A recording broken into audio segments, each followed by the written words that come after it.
Bom dia, sexto ano, que alegria estar por aqui, mantendo esse contato com vocês, mesmo que virtual.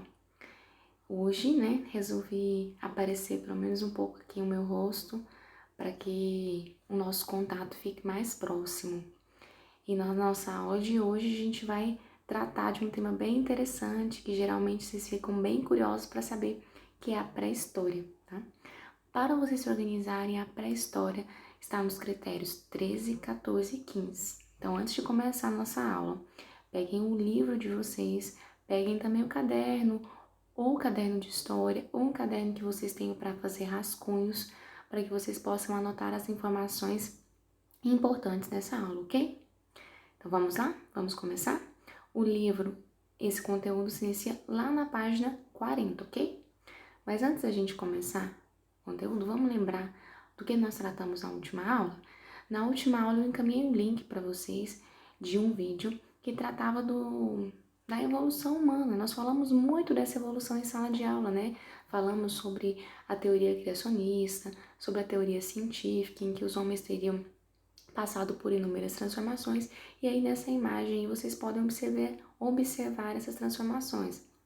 Então, em cada escala dessa, em cada gênero homo, esse ser humano ele foi passando por transformações, foi aprendendo a utilizar as mãos, a andar de maneira mais segura sobre as duas pernas, a utilizar os seus polegares com maior segurança. Então, nós vimos aí, cada escala evolutiva, nós tivemos a gradativa melhoria da condição, tanto física, como neural também, desse gênero Homo, Então, nós viemos, nossos ancestrais, eles são do gênero Homo, a classe dos hominídeos. Foi isso que vocês viram aí na nossa última aula. Vocês podem observar aí, Homo habilis, Homo erectus, Homo de Neanderthalis e Homo sapiens. E aí, já fazendo referência à tarefa que vocês responderam na página 39 do livro de vocês, nessa página nós temos um mapa, um globo, E aí foi solicitado a vocês que pintassem a parte onde o Homo, os primeiros hominídeos teriam surgido. É claro, eu tenho certeza que vocês responderam aí que é o continente africano. Lembrando que, por que nós sabemos isso? Por que nós podemos afirmar que foi no continente africano? Porque os fósseis mais antigos estão ali naquela região. Então, no mapa de vocês, vocês devem pintar o continente africano, ok? Lembrem-se que no nosso retorno às aulas eu vou estar acompanhando essas atividades realizadas no livro, vou estar conferindo tudo certinho, mas peço que vocês já verifiquem se fizeram a marcação correta, então, continente africano. Posteriormente, pede para que vocês citem o nome da espécie dos seres humanos modernos do qual nós fazemos parte. Claro que vocês também acertaram, eu tenho certeza disso. Tanto a leitura do livro permitia isso, ou mesmo o vídeo que eu indiquei para vocês. Somos, pertencemos ao Homo sapiens, O Homo sapiens sapiens. Um aspecto importante aí, no que esse Homo se destaca? A sua capacidade de abstração, Eu deixei isso até bem claro ali no resuminho que eu enviei para vocês. O gênero Homo sapiens sapiens, a qual nós pertencemos, ele desenvolveu uma capacidade de abstração que os demais não possuíam. E essa capacidade de abstração, ela pode ser inclusive observada nas pinturas realizadas por esses homens nas paredes das cavernas. Nós vamos inclusive conversar um pouco mais sobre isso nessa aula de hoje. Então, espero que esse aspecto da evolução tenha ficado claro. Importante sempre lembrar, quando estamos falando dessa teoria da evolução das espécies, estamos falando de uma teoria científica. Isso não tem nenhum objetivo de questionar a fé, a crença da sua crença ou da sua família. Apenas é importante que você diferencie a crença, a fé, do aspecto científico. Já, claro que nós, como estudantes, seremos cobrados da teoria científica. Então é importante ter isso muito bem claro, ok, meninos? Bom, hoje vamos tratar da pré-história. A pré-história, ela começa, a partir do surgimento do gênero Homo até o surgimento da escrita. Então, aproximadamente aí, há 2 milhões, 2,4 milhões, quando a gente tem aí o Homo habilis, até o surgimento da escrita. Por isso, é chamado de pré-história. Importante saber, né, que essa ideia da pré-história foi uma ideia defendida pelos historiadores do século XIX que acreditavam que antes da escrita não havia história. Isso é visto pelos historiadores atuais como algo preconceituoso. Por quê? Não é porque a pessoa não sabe, não deixa um registro escrito, não sabe escrever, ela não tem a história. Prova disso são povos, né, que até hoje não desenvolveram uma escrita, como, por exemplo, as tribos indígenas que ainda vivem isoladas, ou mesmo pessoas analfabetas. Então, pessoas analfabetas não participam da história. A gente viu que isso não procede, uma vez que nós todos somos sujeitos históricos, construímos a nossa história. Então, mantemos esse nome pré-história, mas é importante que vocês se lembrem, se recordem bem, né? Que pré-história vai do período do surgimento do gênero Homo até o aparecimento da escrita, mas que esse nome ele sofreu uma ressignificação, já que hoje entende-se que na pré-história, esses homens que viveram na pré-história desenvolveram sim também história, ok? Então vamos observar aqui essa linhazinha do tempo aqui que eu coloquei para vocês verem. Nossa, professora, linha do tempo na pré-história também? Também. A pré-história ela se divide em 3 períodos: Paleolítico, Neolítico e Idade dos Metais. Vamos comentar cada um desses períodos e o que acontecia com os homens ali nesses períodos de desenvolvimento. Então, como vocês podem ver aí, né, essa linha do tempo ela é bem criativa, tem alguns elementos que vão dando algumas pistas para a gente de como esses homens viviam. Vamos analisá-la de maneira mais profunda? Vamos começar primeiro pelo Paleolítico. Paleolítico ou Idade da Pedra Lascada. Então, olha, o período de 2 milhões de anos a 10 mil anos antes de Cristo. Professora, é certeza? Aproximadamente. Lembra aproximadamente o período, tá? O tempo. Lembra que eu expliquei para vocês que na transformação de um período para outro, as transformações não ocorriam da noite para o dia. Então, ninguém acordava no Paleolítico, né? Abria os olhos e pensava, nossa, hoje é Neolítico. Não, tá? Esses termos, o estabelecimento de períodos foram feitos pelos homens modernos, pelos historiadores que analisaram a partir dos achados arqueológicos e definiram essas convenções. São importantes porque o trabalho do historiador ele é pautado tanto no tempo histórico, né, que é o tempo que analisa o modo de vida das sociedades, quanto o tempo cronológico. É importante para a gente se situar, para que nós possamos entender melhor a cronologia dos fatos. Mas são convenções, ok? Fiquem ligados nisso. Professor, eu preciso memorizar que começou em 2 milhões de anos e acabou em... Não. O que você precisa compreender? Vamos tirar a ideia do decorar e vamos entender, compreender. O que eu preciso compreender disso? Eu preciso compreender como esses homens viviam. Se você conseguir fazer isso, ótimo, a professora vai ficar muito satisfeita, tá bom? Então, o Paleolítico, ele recebe também o termo, né, o nome Idade da Pedra Lascada, porque nesse período foram encontrados instrumentos que eram produzidos por pedras lascadas. Então, os homens lascavam as pedras para produzir seus instrumentos. Olha só essa imagem aqui. Então, essa imagem abaixo, né?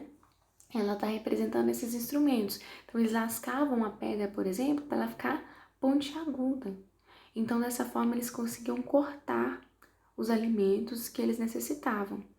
Esse período também é recorrente aí às pinturas rupestres, como essa que vocês podem observar nessa imagem. A gente tem um animal sendo retratado, né?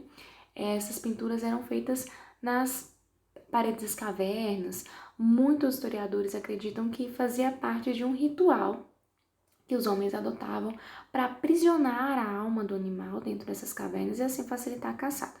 Mas peraí, vamos por partes. Como esse homem vivia? Bom, esse homem ele era nômade. O que quer dizer isso, professora? Quer dizer que eles andavam de um lugar para o outro. Por quê? Os homens do Paleolítico não conheciam a agricultura, eles não entendiam o que era agricultura. Então, eles viviam da caça e da coleta de frutos, pesca também. Então, como eles viviam dessa forma, quando acabava o alimento de um lugar, necessitavam ir para outro lugar. Por isso, eles eram nômades. Iam de um lugar para o outro, buscando encontrar caça buscando encontrar frutos, né, para que eles pudessem se alimentar. Então era dessa forma que eles viviam. Andavam em bandos, né, e existia uma divisão do trabalho. Geralmente as mulheres ficavam voltadas para coleta, né, de frutos, de leguminosas, e com as crianças, também cuidavam das crianças, e os homens provavelmente cuidavam da caça e da segurança desse bando. E aí eles partiam de um lugar para o outro em busca sempre de melhores lugares onde eles fossem encontrar caça e coleta. Como esses homens viviam, onde eles viviam, né? Como eram as moradias? Essa é uma dúvida muito recorrente. A gente vê aqueles filmes antigos, né, da pré-história, ou mesmo desenhos animados que tratam da pré-história, e a gente vê os homens nas cavernas, né, puxando às vezes as mulheres pelos cabelos. Isso aí é ficção, tá? Ou mesmo aquelas peles, né, características. O que nós sabemos em termos científicos desse período? Os homens moravam em grutas ou mesmo em cabanas simples embaixo de árvores, tá? Nem todos os homens moravam dentro de cavernas. Eu até mencionei isso em sala de aula para vocês, isso tem muita gente. Por quê? Porque nem sempre as cavernas eram locais confortáveis e seguros para moradia. Então, a escolha de uma moradia que, nesse caso, era uma moradia provisória, porque eles ficavam no lugar o tempo suficiente para que esse lugar tivesse alimentos, ela era de acordo com as necessidades ambientais, com a segurança. Então, a escolha ela vai variar dependendo da região que aquela população pré-histórica estava. Então, essa escolha ela vai ser variável. Isso é muito importante, tá? Uma escolha de moradia variável. Por isso, né, essa ideia, essa vinculação de achar que sempre o homem do Paleolítico morava na caverna está relacionada a essas pinturas rupestres aí que nós vimos. Só que nós temos, por exemplo, a pintura rupestre feita em Altamira, em que os animais, eles são pintados na parte mais alta da caverna, num local até mesmo de difícil acesso, impedindo de terem exercido ali uma moradia. Por isso, a hipótese que o homem realizava as pinturas para contar para os demais como tinha sido a caçada, ela foi até derrubada. Hoje se tem a ideia muito mais de se tratar de um ritual religioso e não do relato, porque para relatar algo, por que eu iria fazer isso num lugar tão difícil? O melhor seria fazer num lugar mais aberto, né, mais amplo, para que todo mundo tivesse acesso a isso. É importante também entender que no Paleolítico as imagens mais recorrentes são de animais. Dificilmente nós vamos encontrar figuras humanas sendo representadas, o que dá a ideia, né, para nós que a convivência social ela não era tão expressiva no Paleolítico, não era tão expressiva assim. Quer dizer que ela não existia, mas que ela não era tão expressiva. Professora, como é que você sabe disso tudo? Como é que a gente sabe tantos elementos do Paleolítico assim? São hipóteses, né? Quanto mais, né, remoto o período, mais dificuldade nós temos aí de estabelecer uma aproximação mais correta do que é a realidade. Então, esses estudos são baseados nos achados arqueológicos, nos fósseis e também nas interpretações dos pesquisadores, ok? Um ponto importante, uma grande descoberta do Paleolítico foi, sem dúvida, o fogo, né? O fogo foi tão importante por quê? Tudo indica-se que o fogo ele era recorrente, né, na pré-história, vindo de fenômenos naturais. Só que o homem ele não sabia como produzir esse fogo. Então, o que ele começou a fazer? Então, caía um raio na floresta, então gerava lá fogo. Então, eles pegavam pedaços de madeira e mantinham aquele fogo ali por um tempo.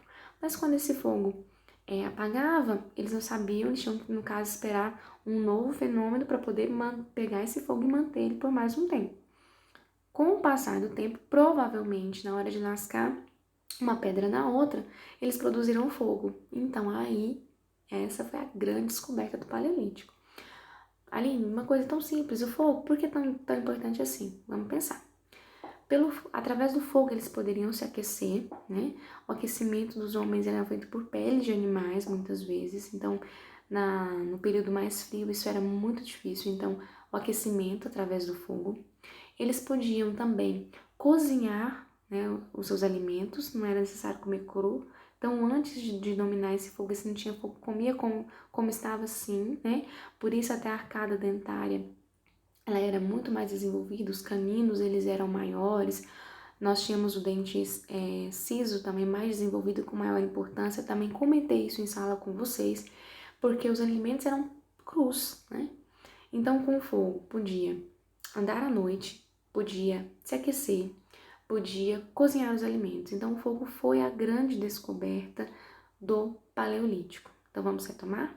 Paleolítico, os homens eram nômades, andavam em bandos, realizavam instrumentos de pedra lascada, que transformavam em cortantes, realizavam pinturas rupestres, em sua maioria figuras de animais, né?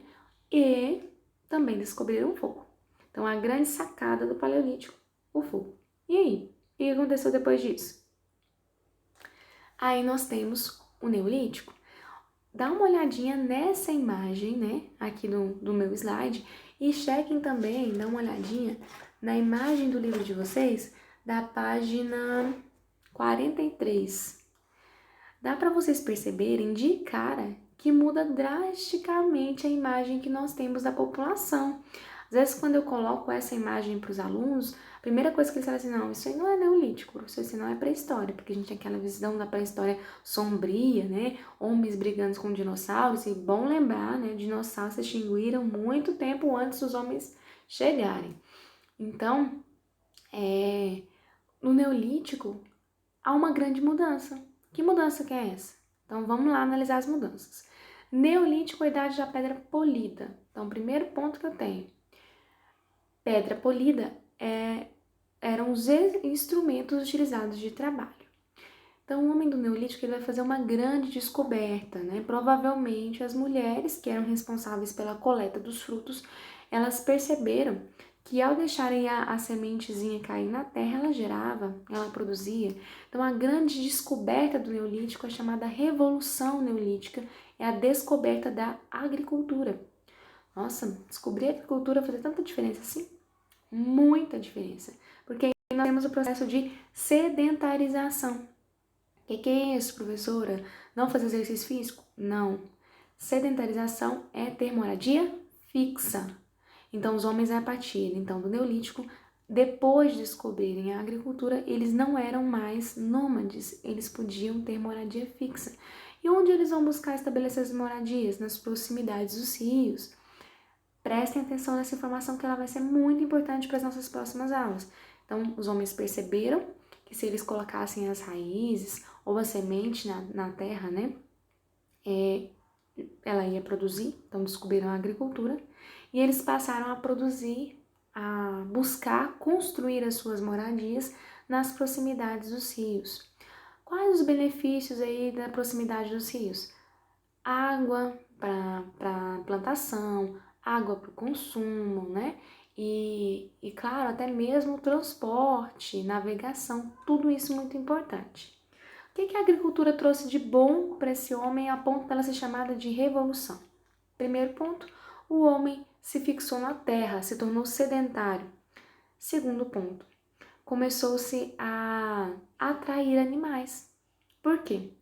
Estava se produzindo alimentos, os animais buscavam alimentos também para si e os homens puderam começar uma atividade de criação de animais. Então, agora, dentro dessa formação humana, né, desse conjunto de pessoas, nós tínhamos como ter comida, leguminosas, verduras, e aí a alimentação ela fica muito mais variada, e também ter aquela necessidade de caça ali, ó, constante, né, porque eles podiam criar os animais, então começaram a desenvolver também a criação de animais, isso foi muito importante.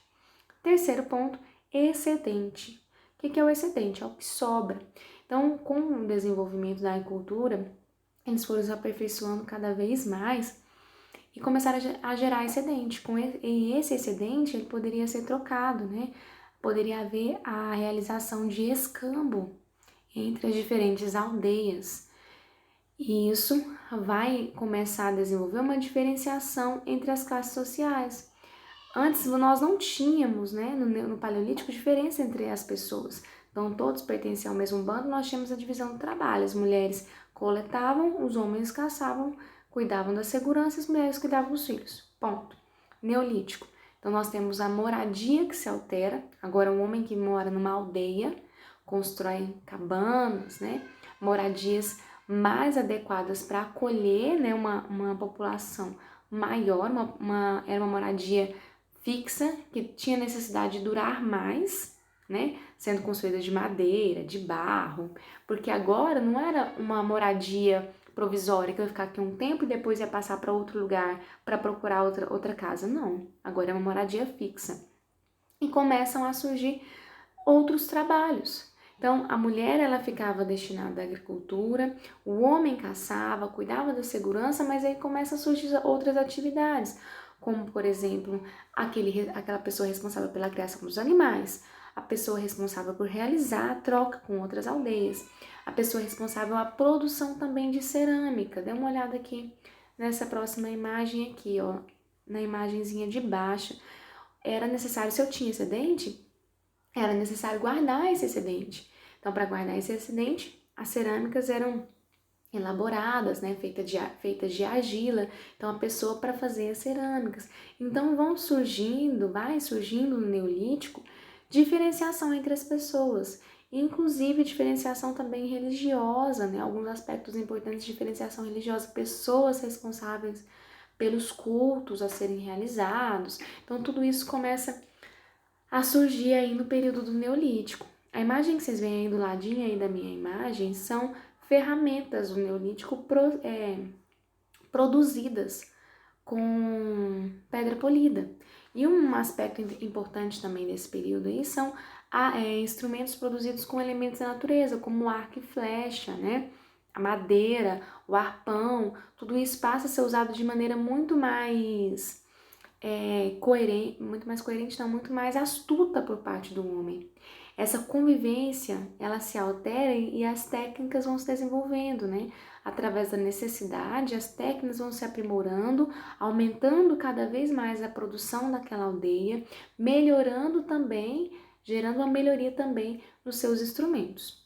Observem essa outra pintura rupestre aí do ladinho, né? O que nós podemos notar de diferente? Lembra que eu mostrei do Paleolítico, nós vimos apenas o animal. E agora, o que tem de elemento diferente? Pessoas. Por que isso acontece? Porque a partir do Neolítico, a interação social entre as pessoas ela é muito maior. Então, as pessoas elas se comunicam mais. Então, no Neolítico, as pinturas rupestres geralmente aparecem com convivências entre as pessoas, como danças, rituais, ou mesmo caçadas, mas a figura humana ela começa a fazer parte do Neolítico, devido a essa grande mudança em que nós temos uma sedentarização do homem e uma convivência, uma vida, né, na aldeia. Olha só, mais uma vez aí para vocês verificarem perceberem como a vida desse homem ainda na pré-história se altera bastante no Neolítico, ok? Professora, olha só aqui, ó, um quadro comparativo para que não fique nenhuma dúvida. Vamos acompanhar? Então, lá no Paleolítico, economia, coletora. E no Neolítico, revolução neolítica, agricultura, criação de animais. Olha os instrumentos do Paleolítico, feitos de pedra lascada, machadinha, lança, arpão. Agora, no Neolítico, pedra polida, instrumentos produzidos com o que encontravam na natureza. Organização social do Paleolítico, nomadismo, organização social do Neolítico, sedentarismo. Moradia, grutas e cabanas simples, moradia do Neolítico, casas mais resistentes, madeira, pedra, barro. Então, até no livro de vocês tem um resquício de uma aldeia neolítica toda feita de pedra. Observem essa imagem.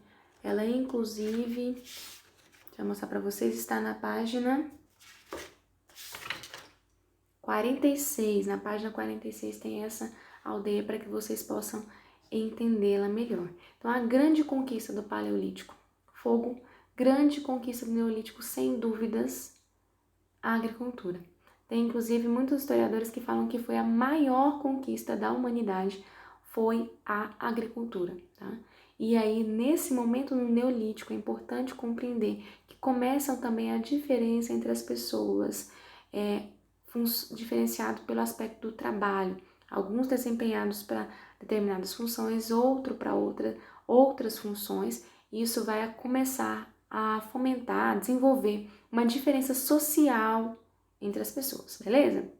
Bom, falamos do Paleolítico, falamos do Neolítico, a última fase, Idade dos Metais. A professora não colocou aí no quadro comparativo, não muda nada na Idade dos Metais? Muda sim. A Idade dos Metais, ela começa em 6.000 a.C. e termina em 400 a.C. com o surgimento da escrita. Qual que é a grande inovação da Idade dos Metais? A produção de armas em metal. Primeiro momento, cobre, né? Depois nós vamos ter o bronze e por último o ferro, que era mais difícil. E aí, isso vai ser uma grande conquista? Sim. Inclusive apontada por muitos historiadores como causa, né, de algumas aldeias terem se sobressaído sobre as outras, porque aprenderam primeiro a produzir armas feitas com os metais. Então eles perceberam que ao colocar o metal no fogo, ele derretia e depois ele voltava à sua forma. Tá, professora, e aí? Então o que eles começaram a fazer? Colocavam aquele metal no fogo, derretia, colocavam numa forma específica e quando ele solidificava, isso virava um armamento, uma faca, uma espada. Isso pode ser visto até como uma soberania militar. Então isso é muito importante para quando uma aldeia começa a se destacar sobre a outra. No aspecto social, o que nós temos de alteração? Então mantém-se aquilo que já vinha sendo praticado no Neolítico, mas as aldeias elas crescem mais.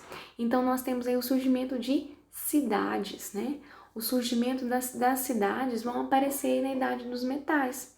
E essas primeiras cidades vão ser a origem dos primeiros impérios que nós vamos estudar posteriormente, como Mesopotâmia, como o Egito, Fenícia e tantos outros. Então vamos à evolução. Paleolítico, bandos. Neolítico, aldeia. Idade dos Metais, primeiras cidades, ok?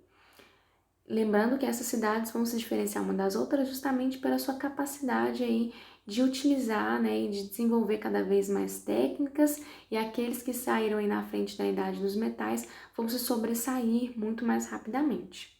A Idade dos Metais, ela é o último período da pré-história. 400 aí antes de Cristo marca justamente o desenvolvimento da escrita. A escrita mais antiga que nós temos notícia é a escrita suméria, um povo que ocupou a região da Mesopotâmia. O termo Mesopotâmia significa terra entre rios e corresponde hoje ao atual Iraque. Lembra que eu falei para vocês, olha, eles procuravam as proximidades do rio, né? Água para agricultura, água para abastecimento, e no caso, né, dos dois rios aí da Mesopotâmia, Tigre e Eufrates, eles deixavam a terra fértil. Então, provavelmente, essa escrita teria se desenvolvido ali. Em primeiro lugar, a nossa escrita mais antiga é a escrita cuneiforme, desenvolvida na Mesopotâmia. E aí nós temos o início do período que nós chamamos de Idade Antiga, onde nós temos a formação de grandiosas civilizações, como a Mesopotâmica, Egito e tantas outras que nós vamos estudar aí durante esse ano.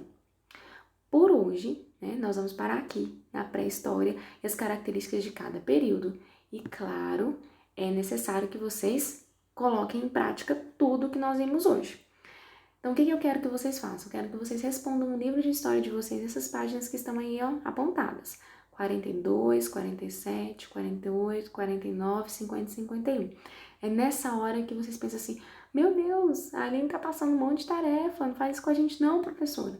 Podem ficar tranquilos, são muito tranquilos, porque são muitas páginas, mas são poucas questões por páginas, tá? Na página 42 e 47 é uma questão, tem um pouquinho a mais ali na página 50 e 51, mas tudo muito tranquilo. Então, leiam as páginas do livro, assistam essa aula quantas vezes for necessário, e eu também estou disponível no e-mail, quarta e sexta-feira, só para tirar as dúvidas de vocês, então não percam essa oportunidade, tá? Em breve, né, com a graça de Deus, estaremos juntos em sala de aula novamente. São apenas aí um período diferente em que a gente está tendo um contato dessa forma, mas isso vai passar. O que a gente não pode deixar é de aproveitar muito bem esse tempo. Então, leiam, estudem, aproveitem também bastante a família e fiquem em casa. Paz e bem e um grande abraço!